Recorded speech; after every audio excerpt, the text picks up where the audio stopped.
All right, Chico's here to talk about how positive-only schools fail dogs and people. Maybe more so the people part, right? Because they don't teach an unbiased opinion of tools, right? Sometimes dogs need a tool more than just a leash and collar. Sometimes the people need the help. Hello. Right? And so, all right, so I get distracted all the time. So, I think positive only, force free, that should be specialties after the base knowledge, right? The base knowledge should teach us reward-based, but which is what they do. Almost all of them teach reward-based and typically food first, right? That's almost what everybody does. So the problem is they don't give an unbiased opinion about prong collars, e-collars. They don't talk about head halters. They don't talk about, I mean, some of them might these days, but mine didn't, right? The place I went had, I don't think they even mentioned them. So they didn't even mention every tool that's available. My feeling about schooling is it should set you out so you at least have an understanding, not, even if they don't show you how to use it. There's like in my book, there's probably 4 chapters of stuff that no one cares about and really plays an insignificant part in training, right? So why not have one chapter that says, here, these are these tools. This would be how you properly use it. Like, say, like the prong collar. Initially do it just like you do the leash pressure, the foundation of walking, right? And then blah, blah, blah, blah. Teach the dog how to avoid having to get corrected, all that kind of stuff. And the e-collar. Look, when you first do it, you set it on low. Beep them, give them a piece of food. Beep them, give them a piece of food. Oh, that's the other part. And they could talk about e-collars with the vibration, with the beep, right? So most of them have all 3. Some of them these days don't have the, oh, he's booping, so let's turn this way. Some of them don't have the electrical, but anyways, there are a lot out there now that don't have the shock part, but they have the vibrate and the beep that helps a lot of dogs, right? So, what was I gonna say? So anyways, you can give the basic knowledge of how to use everything properly. That will help keep from people using them improperly, right? And that'll help the people that are against using tools, right? Instead of sitting around saying, oh, these are barbaric tools and they hurt dogs. They're meant to inflict pain, right? Like, that's all the arguments against them. They're all emotional arguments that come from people who aren't using their eyes and seeing, hey, look at these dogs, look great, right? These dogs look great. So tens of thousands, hundreds of thousands of dogs have been on prong collars and on e-collars and are just fine.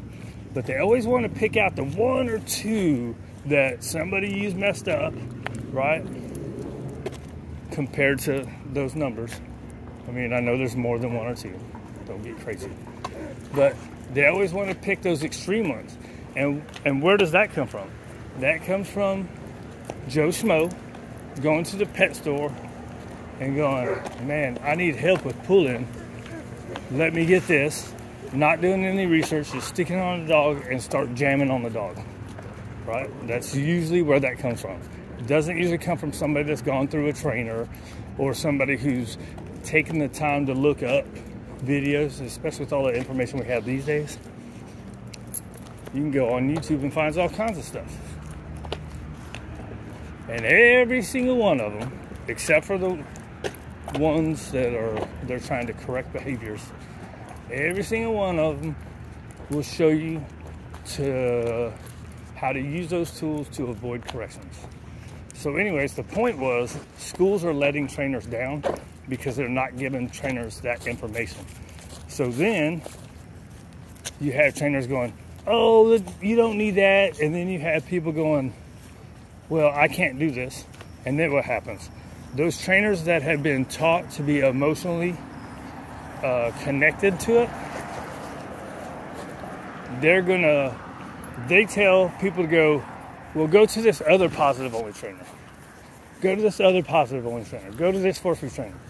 Then you have people going to 4 or 5 positive only trainers that can't fix the problem, because not everything can be fixed with the hot dog, even though I try.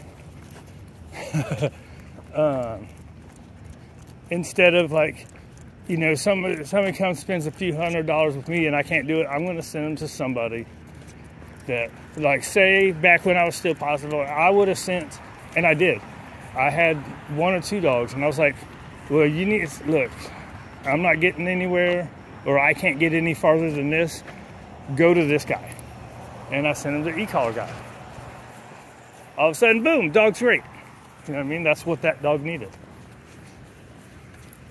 Another one, I sent him to somebody, this was before I was using the tools, before I knew how to use them. Sent another one, they put a prong collar dog, boom. First day, fixed. So, right? So there's that. So people have this emotional, oh, that is so terrible, I'm not ever going to tell anybody about this. But there are a lot of dogs that need the tool. My experience is, I've only had, what have I been, 6 or 7 years? I've had like 2 dogs where I said that dog needs to be on a prong collar. More often than not, it was the people that needed the help. And the prong collar, the e-collar can be like power steering in your car, right? It helps the people. And as long as people are taught how to do it right, it's not going to hurt the dog. So all this ridiculous crap. Yes, there's a, let's see, what did one guy say? He said there is acute pain, and it's a guy that doesn't use prong collars. And he was talking about it. Beckman off of YouTube. But he was like, they're designed to give it's acute pain. It is pain. You can't say it's not pain. But it's not like, when they say inflict pain, they're trying to act like it is making the dog yelp and whine and jump all over the place. And, you know, sometimes it is. Sometimes it does. And there are some situations that's probably needed. Rare, few and far between. But sometimes they need it. More often than not, it's the people that need the help of the tool. And that's why schools these days are letting people down. What they should do, since they want to make money, right? Like, they don't teach us how to do grooming stuff either. They make you buy a whole nother section, right? I'm sure some of them have it all encompassed. The one I did didn't. But they could do the same thing. Give an unbiased education of how to use every single tool that's available to us, even if there's not practical usage, if there's explanation, right?